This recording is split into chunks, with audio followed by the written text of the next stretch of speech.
के हमले लगातार बढ़ रहे हैं। जंग के पिछले दिनों में जब भी ये लगता था कि रूस हवाई हमले करके यूक्रेन को बर्बाद कर देगा, तभी यूक्रेन पलटवार करता दिख रहा था, उससे रूस के होश उड़ रहे थे।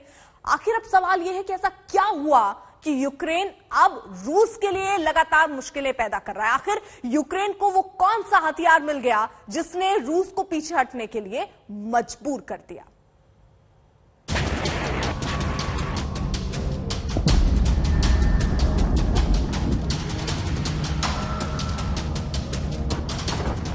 यूक्रेन की इस तबाही का सबसे बड़ा कारण रूसी टैंक है।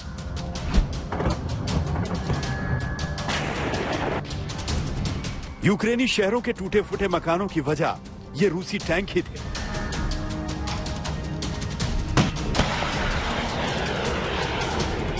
यूक्रेनी सैनिकों ने इन टैंकों से ही अपने शहरों की बर्बादी का बदला लिया। यूक्रेन के बदलापुर का सबसे बड़ा हथियार साबित हुई जेवलिन मिसाइल।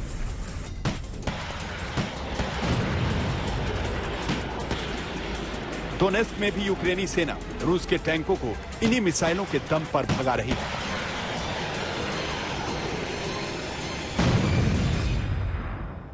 हम यहाँ येलेनावका में हैं, जो एक बेस कैंप होता था, और अगर आप पीछे देखें अभी यूक्रेनियन अटैक, बहुत बड़ा शेलिंग हुआ यहाँ पर, जिससे ये कैंप बिल्कुल तहस नहस हो गया।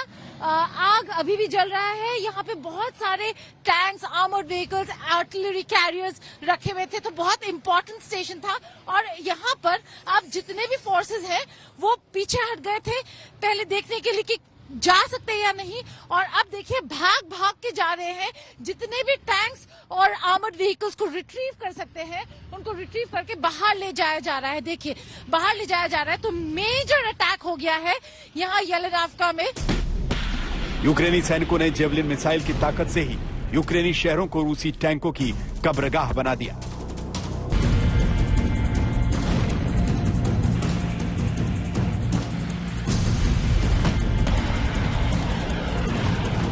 रूस के टैंक शहरों में घुस तो गए लेकिन वापस नहीं लौट पाए। यूक्रेनी सैनिकों ने जेवलिन मिसाइल हमले का ऐसा चक्रव्यूह रचा कि यही टैंक रूसी सैनिकों की कब्रगाह बन गए।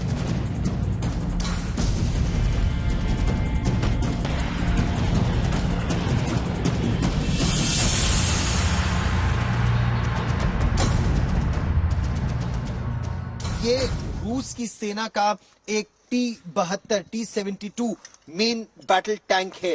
इसको आपको पता कैसे चलता है ये रूस की सेना का टैंक है? रूस की सेना के ज्यादातर गाड़ियों में ये V का साइन, V या Z, दो साइन उनकी गाड़ियों में अधिकतर रहे हैं। ये T-72 या T-72 मेन बैटल टैंक भारतीय सेना भी इसका इस्तेमाल करती है, और ये उसकी मेन गन 125 मिलीमीटर की उसकी मेन जो तोप है, जो गन है उस टैंक की, ये ध्वस्त होकर अलग गिरी हुई है। और ये दिखाता है कि कितना भीषण इस टैंक पर आक्रमण रहा इरपिन और बूचा के इस इलाके में। ये V का साइन आप एक तरफ और भी देख सकते हैं, और ये टैंक का कुछ और सामान रूस की सेना का यहाँ पर।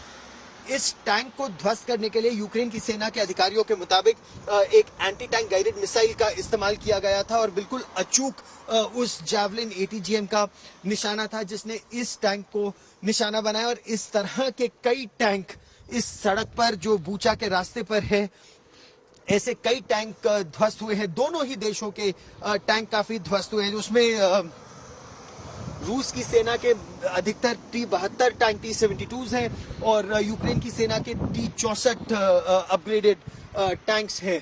भीषण टैंक बैटल्स भी हुई है इस क्षेत्र में, और एंटी टैंक गाइडेड मिसाइल्स का इस्तेमाल भी काफी हुआ है। लेकिन अब बड़ी संख्या में यूक्रेन की सेना ने इस पूरे एरिया में अपना पूरा कंट्रोल कर लिया है, और रूस की सेना खासा पीछे हटी है।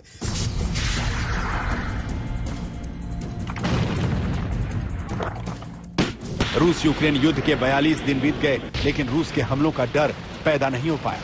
कारण है अमेरिका की जेवलिन मिसाइल, जिसने अफगानिस्तान, इराक और सीरिया में भयंकर तबाही मचाई थी। अब यही जेवलिन मिसाइल देने के लिए अमेरिका ने यूक्रेन की आर्थिक मदद की है। अमेरिकी राष्ट्रपति जो बाइडेन ने यूक्रेन को $100 मिलियन की सैन्य मदद देने का आदेश जारी किया है। $100 मिलियन की जेवलिन मिसाइलें यूक्रेन की सेना को दी जाएंगी। अमेरिका और नेटो रूस से सीधी लड़ाई लड़ना नहीं चाहते, लेकिन वो यूक्रेन को हथियार देकर यूक्रेन को मजबूत बना रहे हैं।